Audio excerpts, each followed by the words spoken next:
Ayan, ang lalaking event nito, the same place which is in Expo Arena, ang ating capacity naman dyan is 6,696.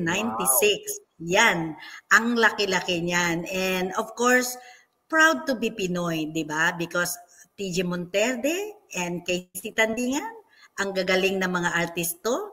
And here comes the P-pop, the first P-pop na sinasabi na, the Philippine pop. Grabe. And when you hear them, in fact, ito na nga Carl, sorry talaga. In fact, as I'm here now in Europe, I am surveying kasi ng mga kanilang tour. Wala silang, yung kanilang world tour this year, wala silang Europe tour. So, I am praying for that for them. And as I campaign, as I talked about SB19, honest to goodness, hindi pa talaga siya ganun kakilala. But when they hear the song, alam mo yung when they hear the song, sila pala yun.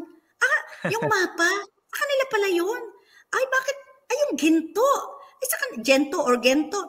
And recently, Carl, please check this music nila, iiyak ka talaga. Aside from mapa na napapaiyak ka na, time. Yung time na song nila, iiyak ka talaga.